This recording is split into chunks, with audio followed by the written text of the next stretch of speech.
Përshëndetje zonja dhe zotrinj, jemi zhvendosur në këndin e të ftuarit, natyrisht ka nisur dhjetori, por në çdo kohë është e dobishme të flasim për momente të rëndësishme historike të vendit tonë, për patriot që kanë kontribuar në Shqipërinë e mosvarme.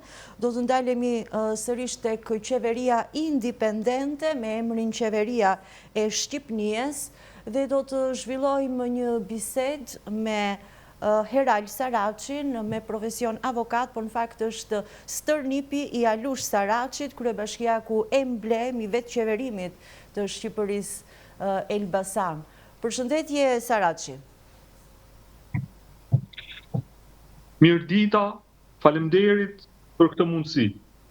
Dhe shoh portretin jo vetëm të stërgjyshit tuaj, por edhe të familjarëve të tjerë që kanë dhënë kontribut të çmuar sa i takon çështjes kombëtare. Më lejo me pyetjen e parë, si ndjehesh si stërnipi i kryebashkiakut emblem të Elbasanit, flasim për periudhën e vetë qeverimit të Shqipërisë? Po, është krenari normale dhe legjitime, familjare, por njëkohësisht është edhe një përgjegjësi që e ke, domethënë, nëse mundesh që kujtimin e të paruash dhe ta çosh përpara. Kështu e kam e përjetoj dhe e kam unë. Heral, ju përveç se... Po, përfundoje, ndjes. Atëherë, stërgjyshi im është kryetari i Bashkisë së Elbasanit në 25 nëntor 1912. Me 26 nëntor, 27 nëntor, 28 nëntor dhe 29 nëntor 1912. Është pikërisht momenti i themelimit të shtetit shqiptar dhe shpallja e pavarësisë në Elbasan. Kjo shpallje e pavarësie ka një temë veçantë dhe quhet vetë qeveri shqiptare. Kështu është në dokumentat dhe në shpalljen në gjuhën shqipe të asaj kohe. Qartë, Heral, unë ju prezentova avokat sepse me profesion jeni avokat, por më lejoni të sjell në vëmendje të publikut se ju jeni një studiues shumë i mirë sa i takon jo vetëm historisë, jo vetëm të stërgjyshit tuaj, por keni sjell për publikun shqiptar dhe unë ju jam mirënjohëse në emër të gjithë komunitetit të gazetarisë për atë antologjinë e vyer të gazetarisë shqiptare që ju keni sjell dhe natyrisht sa herë shfleton gjithë secili prej nesh, jo vetëm impresionohet dhe emocionohet nga ajo atë dhe dashuri që pasqyrohej në atë interval kohor nga gazetar të mirëfillt, patriot, shqiptar, po natyrisht secili prej nesh gjen aty frymëzim për ta bërë edhe më mirë punën. I rikthehemi sërish Alush Saracit, Heral, si do t'i përshkruanit ato ditë, pra 25-28 nëntor 1912, ju keni edhe telegrame, edhe shkresa që e dëshmojnë, në fakt. Atëherë, situata ka qenë jashtëzakonshme, sepse Shqipëria rrezikonte qenien e saj. Ushtritë e shteteve ballkanike po e sulmonin nga të katër anët. Njëkohësisht, ushtria osmane po thyej në çdo front. Dhe këtu vjen në diskutim ekzistenca e Shqipërisë, e kombit shqiptar. Dhe në këtë moment përpiqet gjithë patriotët shqiptar që të shpallin pavarësinë e Shqipërisë. Vjen të gjithë në lëvizje, Elbasani ka kontributin e tij. Stërgjyshi im është kryetari i Bashkisë i qytetit Elbasanit. E kam fjalën që përpara 25 nëntorit, ai ka qenë kryetar bashkia i atij qyteti i zgjedhur në vitin 1911. Dhe është në krye të detyrës. Këtu kam parasysh telegramin e 25 nëntorit që paria e Elbasanit i dërgon Vlorës, ku e njofton për shpalljen e pavarësisë. Dhe aty janë 35 emra e të gjithë parisë e Elbasanit. Nga këto të 35 emra, stërgjyshi im nënshkruan me funksionin zyrtar, kryetari i bashkisë. ndryshime të tjera. Dhe për këtë janë dy rrjedhime mjaft të rëndësishme. Është nënpunësi i parë i shtetit shqiptar dhe kemi shpalljen e pavarësisë me institucione, me bashki. Është mjaft e rëndësishme për shtetin shqiptar, për historinë e Shqipërisë. Fati ishte i Alush Saraçit, ishte aty në krye të detyrës, por nuk që vetëm fat. Se mund të jesh fat e mund të jesh numër që për një arsye një tjetër merr pjesë në ngjarjet historike. Alushi vazhdon në qendër të qëndrojë në krye të detyrës dhe situata bëhet akoma më ndërlikuar sepse ndërkohë po vinin ushtrit serbe. Dhe serbët me telegram nga Ohri e kërcënojnë Elbasanin dhe i thonë që do të veprojmë kundër jush. Alushi i vetëm në këtë rast i kthen përgjigje generalit serb në Ohri. Dhe ashtu siç ka qenë së bashku me shokët e me 25 nëntor, që kanë njoftuar pavarësinë, pranimin e pavarësisë nga ana e Elbasanit, ashtu dhe i vetëm i drejton përgjigjen generalit serb dhe i thotë që neve këtu kemi shpallë qeverinë kombëtare shqiptare. Këto janë fakte historike, unë nuk po them asgjë të re, këto janë të njohura dhe janë botuar që në vitin 1926 në dokumentat historik që ka përgatitur Lethnor. Kjo është me pak fjalë momenti historik i shpalljes të vetëqeverimit të Shqipërisë në Elbasan. Dhe vetëqeverimi i Shqipërisë presupozon institucione, presupozon njerëz që marrin përgjegjësi, funksionar shqiptar, nënpunës shqiptar. Dhe këto të gjitha gjenden në personin e Alush Saraçit, kryetarit të Bashkisë së Elbasanit të vitit 1990. Kjo është Zoti Saraçi, ju me të drejtë thoni që janë fakte historike dhe ju nuk po thoni asgjë të re, po në fakt këto fakte historike a janë të shenjuara në historinë tonë kombëtare me gërma të arta, le të themi ashtu sikurse do të meritonin të ishim, sepse vjojmë ende të ketë një debat shterp sa i takon ngjarjeve historike të historisë sonë kombëtare. Pra, nëse flasim për nxënës, student apo shqiptar, a kanë akses për t'i lexuar këto fakte historike dhe për të qenë në dijeni të këtyre fakteve historike ashtu sikurse ka ndodhur? Atëherë, në librin e historisë të Shqipërisë, emri Alush Saraçit nuk është. Dhe kjo është padrejtësi. Pra, vijon ende retushimi, le të themi, që ka ndodhur gjatë kohës komunizmit. Është mohim. Kryetari i Bashkisë i 25 nëntorit 1912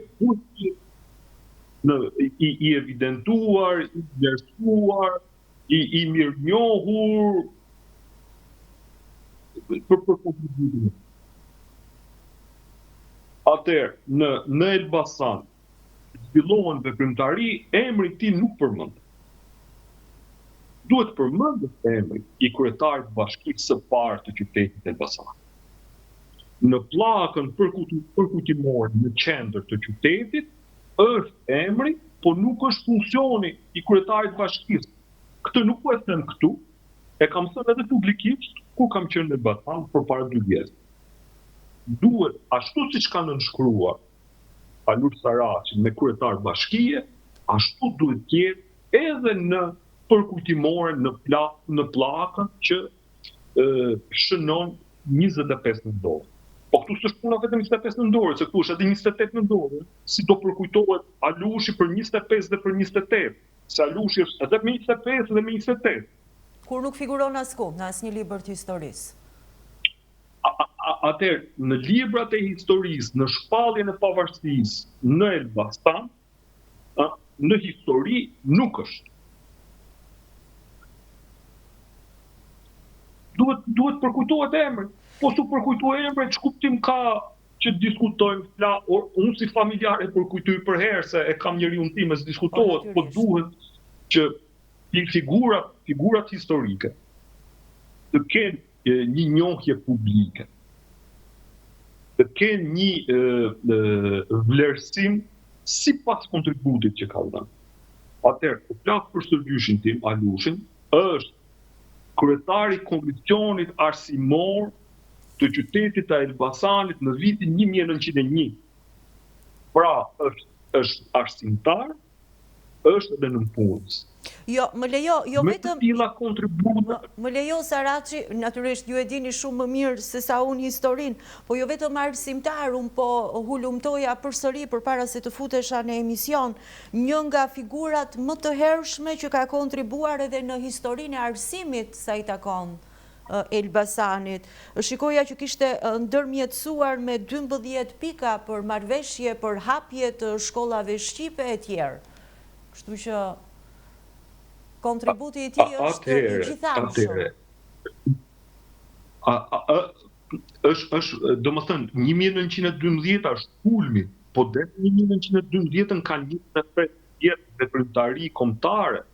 Vërtetohet bashkëpunimi i Alushit me Konstantin Kristoforidhin, është me dokumenta kjo. Vërtetohet nga viti 1880, 1885. E kam fjalën që për këta njerëz, për atë kohë, për lindjen kombëtare, sado që të flasësh gjithmonë vetesh në një pikpyetje kështu, ore, a kemi thënë atë që duhet të themi? A kemi thënë duhen promovu vlerat, kjo. Duhen promovu vlerat kombëtare. Saraçi, me qënë se ju me profesion jeni avokate dhe njohës shumë i mirë i ligjeve shqiptare, a ka hapësira ligjore në Shqipëri që dikush me iniciativë të vetë, se iniciativat institucionale mungojnë këtu për të trokitur në institucione, qofte edhe tek Akademia e Shkencave, që këto fakte historike të mos mbeten më të retushuara? E di si është puna se unë jam drejtuar administratës me një kërkesë për të Sërgjyshin. Dhe unë nuk kam marrë përgjigje për atë kërkesë.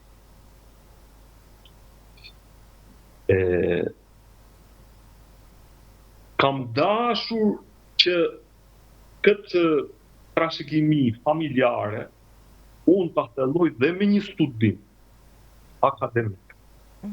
Por edhe në këtë pikë nuk kanë avancuar gjë. Kështu që nuk ka dëshirë. Nuk ka dëshirë institucionale për të bërë më të mirën dhe për të evidentuar vlerat kombëtare. Këtë e them me eksperiencën time që e kam provuar dhe futesh atë po flas për Sërgjyshin dhe nuk dua të shkoj për te kësaj. Sepse i gjithë rrethi im familjar është i përfshirë në lëvizjen kombëtare. Nuk ka dëshirë për të studiuar dhe për të evidentuar vlerat dhe të vërtetë. Dhe kjo është, këtu jemi dhe arrit. Ju mendoni, Saraçi, që nuk ka vetëm dëshirë, apo ka diçka shumë më tepër se kaq pas kësaj? Vijon ende censura, vijon ende propaganda, vijon ende... Po, e ke parasysh, nuk dua të flas, se duhet të flasim konkretisht. Dhe fjalën e erë, për tilla të çështje historike, nuk dua, dhe duhet të flasim konkretisht. Në rastin e Sërgjyshit tim, normalisht, duhet të përmendet tek veprimtaritë që zhvillohen. Një herë në 10 vjet, a duhet ketë një përkundëtimore për kryetarin e parë të Bashkisë së Elbasanit? Se në qoftë se kam titullin qytetar nderi i Elbasanit, këtë titull qytetar nderi unë nuk e kam të kam bajtur të çtia këtë. Ky titull qytetar nderi është që të jetë publik, që vlerat e Sërgjyshit tim jenë të mirënjohur.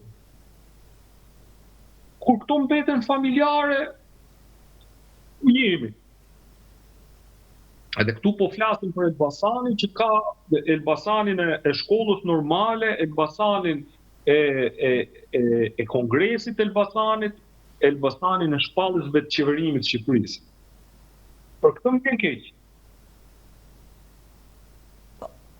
Natyrisht ajo është keqardhje më së pari si stërnipi i Alush Saraçit, po natyrisht kjo duhet jetë keqardhje për çdo qytetar të Elbasanit, po jo vetëm, për çdo qytetar të Republikës së Shqipërisë, Saraçi.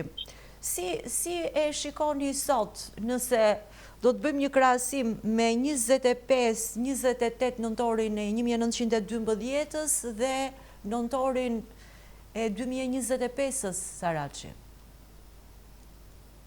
Sa i takon frymës së patriotizmit dhe dashurisë pyes? Po shoqëria jonë, normalisht, kështu siç e jemi, ka jetë shumë përpara, pa diskutim. Por duhet që të vlerësohen ato personat e veçantë. Sepse ato shërbejnë për të bërë një krahasim. Neve sot me atë kohë. Kushtet e sotme me kushtet e atëhershme. Atëherë po flasim për shembull për periudhën e rilindjes kombëtare, dhe po flasim për shembull për vitin 1908, sa shqiptarë dinin të shkruanin shqip. Sa shqiptarë ishin në gjendje që të hartonin një tekst për të komunikuar, për të shkruar një letër. Elbasani me 25 nëntor në 1910 ka shpallje. Nuk kemi thjesht hartimin e një tekst, po kemi konceptimin e një dokumenti juridik. Dhe këtu kontributi është i jashtëzakonshëm. Tregon ato vlerat intelektuale juridike që i ka Elbasani, i ka Alush Saraçi. Dhe kjo, se flasim për shpalljen e vetë qeverimit, këtë bënë një konferencë për atë shpalljen e vetë qeverimit të Shqipërisë me 25 nëntor 1912, nuk mund të mesi diskutim kështu i persona veçantë. Heraldo, më lejosh të lexoj disa fjalë të stërgjyshit tuaj, një artikull me sa shoh i vitit 1911 i gazetës Liria e Shqipërisë, në mos gaboj. Shqiptarët nuk u duan më të rrojnë në errësirë, të vriten mes tyre, të vuajnë akoma të këqia dhe t'i heqin të huajt pas hunde, se shqiptarët u zgjuan dhe duan të përparojnë dhe të qytetërohen. Duen të kenë sigurim dhe liri për gjuhën e tyre, të hapin shkolla shqip me anën e të cilave do të përhapet dituria, qytetërimi, lumturia, qetësia dhe fatbardhësia dhe jo kur më në anën e dy fekut dhe të topit, shkruan stërgjyshi juaj. Në 1911. Faleminderit. Faleminderit që po e citon. Faleminderit dhe ju shpreh mirënjohjen që jeni interesuar për këto fakte. Atëherë dalim tek Alush Saraçi, arsimtar, tek ilumit. Nuk mund të ketë zhvillim pa kulturë. Nuk mund të ketë zhvillim pa artësi, pa dritën e diturisë. Dhe për këtë na duhen shkollat. Në atë kohë po flas për pas vitit 1908. Gjyshi im ka shku në për katundet e Elbasanit me kal dhe ka krijuar të shkollat e parë. Në pra të fshatra, rrethëqin. Po kanë qenë shkolla që thjesht si struktura, sepse sistemi ishte osman. Nuk të lente njeri të studiojë shqip. Por, duke krijuar shkolla, krijoi mundësia që të kishte një klasë me nxënës, të kishte një mësues. Dhe zëtësi dhe mësuesi ishin shqiptar, ato do komunikonin shqip dhe do mësonin shqip. Dhe kemi para vitit 1908 mësimin e shqipet në Elbasan, që ka avancu shumë.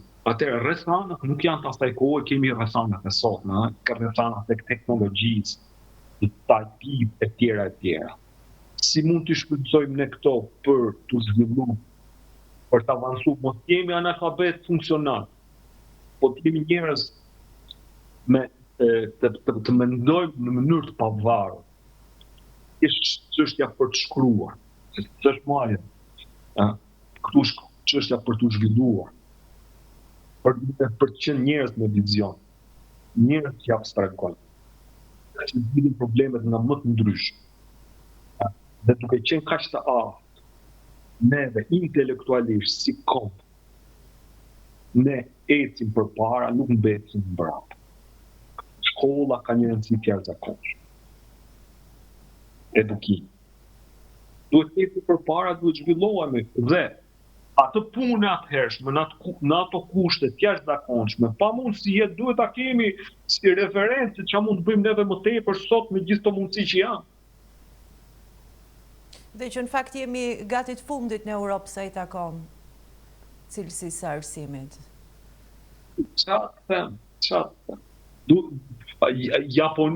Japonia nuk ka resurse natyrore, investon në arsim dhe është një nga vendet më të zhvilluara në botë. Neve kemi resurse natyrore, neve jemi shumë inteligjenta si njerëz, si popull, po jemi këtu ku jemi me këto kushte. Qartë.